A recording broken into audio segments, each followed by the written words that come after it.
Hi, my name is George Dagnino. I'm the editor of the Peter Dack Portfolio. My readers know that I have been bearish, but not so much. I've been saying that there was a turning point coming, uh, and some indications are that we are very close to that turning point. And what this charts would like to show you is only 5 charts, the most reliable ones that I have. They show indicators that have telling you what's next for the stock market. Let's dig into it. These 5 charts show bullish and bearish signs. Then we'll decide what really is important, what kind of strategy we should follow. At least I am. This chart shows the allocation of money managers to equities. So when the curve declines, it means the allocation to equities declines. And as you can see here, equities have not done much until this point. From here to here, they raised cash and left allocation to equities. And as you can see here, the market went down. Same thing can happen on the downturn. When instead they increase allocation to equities, it always starts from a bottom in the market. So this is a good indicator that I follow closely. And what they are saying is, look, the market might be, the way I interpret it, the market might be going up. However, raising cash is not a bad idea. So, and this is something to keep in mind. This indicator has a great batting average, as you can see. Uh, this is the market, of course, and this is an indicator, an oscillator, computed by the advanced decline issues on the New York Stock Exchange. And as you can see, when it declines and goes below negative, when it goes in negative territory, is a little bit ahead of time, but it tells you that there are bad times coming. It's the same thing happened at this particular point in time. The same thing happened in here.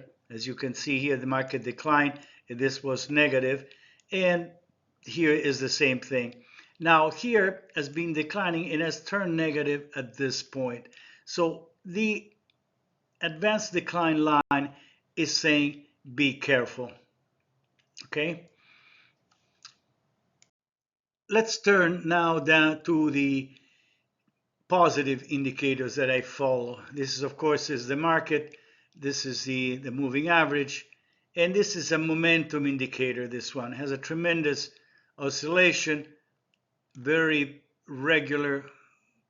And when it goes down here and rises at this point, there is a bottom.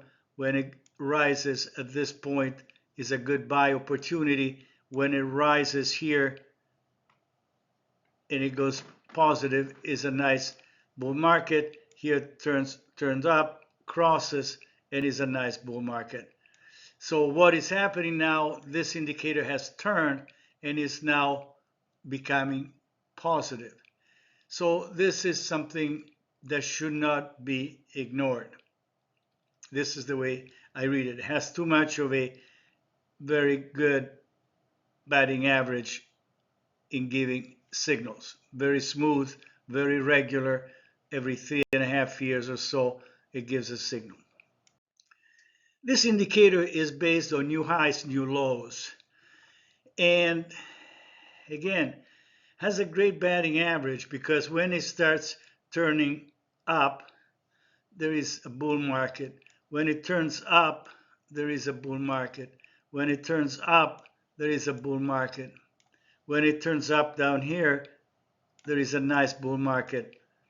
And this has turned up and is rising as of recent data.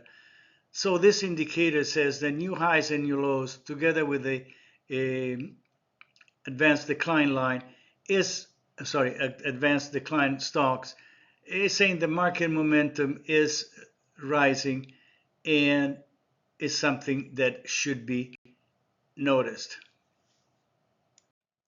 Finally, these are the business cycle indicators. They are proprietary indicators. They're computed for market data, not the advanced decline lines, not new highs, new lows. So it's something totally different.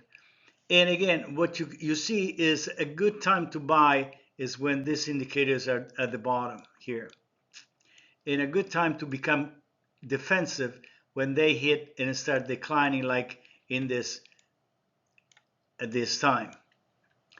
So not only that, but they have a very amazing cyclicality like the new highs and the advanced decline indicators that I showed you. They are peaks and bottoms are spaced between three and a half trading days apart. So this is turning up, has hit a bottom, and if you consider the three and a half months, no, sorry, three and a half years from top to top, this market is turning up. If it is turning up now in the next few months, is likely to rise until 2027. So history is showing that there is positive momentum and there is also a fundamental momentum because these indicators are also connected very closely to economic data. So what is really the business cycle indicators are saying? Not only that the market it, the is worth investing in cyclical stocks, so aggressive stocks, not defensive, but also that it's going to last for a long time, and also implies that the economy is not going to be in bad shape. Actually, it's likely to be improving. I know it's hard to believe because of what the press is saying, but I'm just reporting what our indicators are saying, and I believe in our, not believe, but I use my indicators with some because they're so reliable. And and of course now the issue is what are we going to do with this information? So what these indicators are saying is, one, the money managers are becoming more conservative. They are decreasing the allocation to cash. The advanced decline indicator oscillator is saying this is not really yet the time to buy.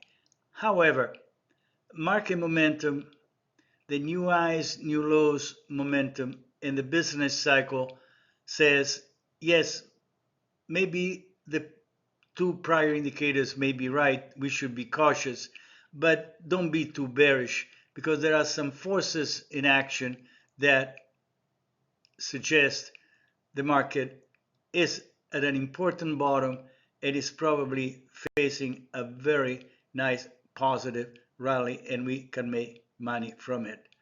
So the question now is, given what the indicators are saying, what is the strategy?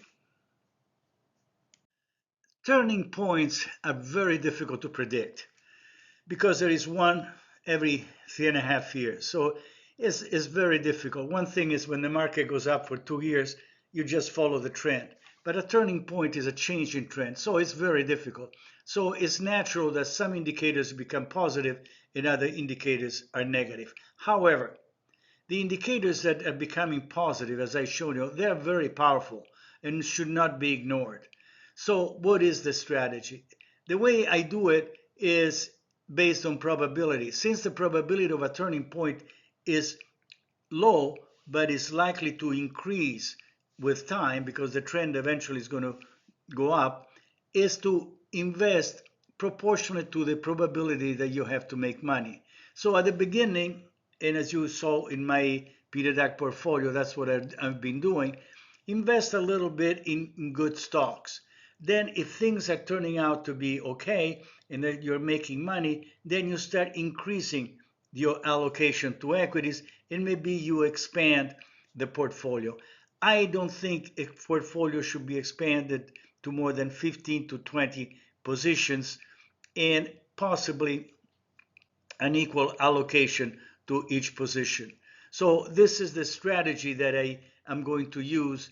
And then if I'm wrong, okay, the market goes down but I invested a little bit, so I can always retrench, sell, and become defensive again.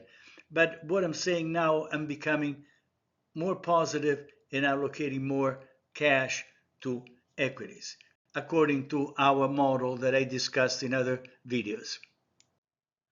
Well, I want to thank you again for following this presentation. I hope you found it useful. I think there's changes coming, and I think should be aware of it. Playing accordingly with prudence. Prudence is always a good idea. And again, if you want to look more into it, to what I'm saying and what I'm doing and what I'm writing, you know where to go. www.patreon.com/Peter Dack. Again, thank you very much for following it, and I hope to see you really, really soon. So long. Take care of yourself.